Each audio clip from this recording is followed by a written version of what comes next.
વાલા ભક્તજનો, જીવનનો પ્રવાહ દિન પ્રતિદિન વહી રહ્યો છે,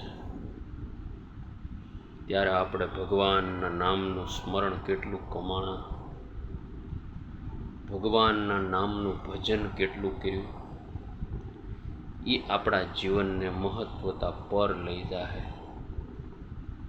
અને જે દિવસે આપણું મન ભગવાનની અંદર, ભગવાનના ભજનની અંદર તલ્લીન થઈ જાય ને, ત્યારે દુનિયાના દુઃખ આપણને નહીં દેખાય. માટે વાલા ભક્તો, જીવનની અંદર પરમાત્માની અંદર એન કેન પ્રકારે હેત થવું જોઈએ. અને હેત થઈ જાય પછી બાહ્ય દુઃખનો કોઈ ભાર નહીં રહે, ભાર નહીં રહે. આજે આપણને બાહ્ય દુઃખોનો વધારે ભાર છે, કારણ કે આપણે જે કરવાનું છે એ નથી કરતા, અને જે નથી કરવાનું છે એ આપણે કરી રહ્યા છીએ. પરમાત્માની અંદર આપણું મન લીન થઈ જાય. ગુણાતીતાનંદ સ્વામી કહે કે જોડે સોંટેલું સાણું હોય એ કાંકરાવાળો વિસ્તાર આવશે એટલે આપોઆપ સંપલમાંથી ઉછળી જાય સાણું. એમાં કાંકરારૂપી વિષયો પરમાત્માની મૂર્તિમાં આપણે નિમગ્ન બનશું ને, લીન બનશું ને, એટલે એ વિષયોની સાયલો આપોઆપ ઉછળી જાય અને આપણું મન એકદમ પ્રફુલ્લિત થઈ અને પરમાત્માની મૂર્તિમાં લાગી જાય. બસ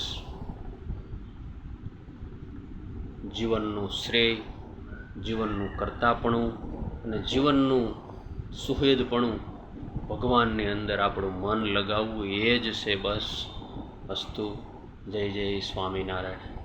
વડતાલ ધામ જાય વાલા ભક્તો, દિવ્ય હરિકૃષ્ણ મહારાજના દર્શન કરીએ, લક્ષ્મીનારાયણ દેવના શરણોમાં નિમગ્ન બનીએ. રણછોડ રાય, શ્રી કૃષ્ણ પરમાત્મા, રાધિકાજી, ધર્મદાદા, ભક્તિ માતા, આવી વિશેષ સુંદર મૂર્તિઓ વડતાલ ધામની અંદર પ્રગટપણે બિરાજે છે, પ્રગટપણે બિરાજે વાલા ભક્તો. એટલે જીવનમાં ભગવાનના ભજનથી કિંમતી વસ્તુ આ જગતમાં કોઈ નથી.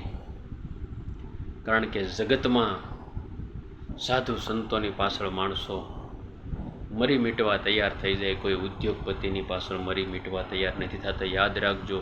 એટલે ભગવાનના ભજનમાં કેટલી તાકાત છે, ભગવાનના ભજનમાં જેટલી તાકાત છે ને એટલી દુનિયાની અંદર કોઈ વસ્તુમાં તાકાત નથી વાલા ભક્તો.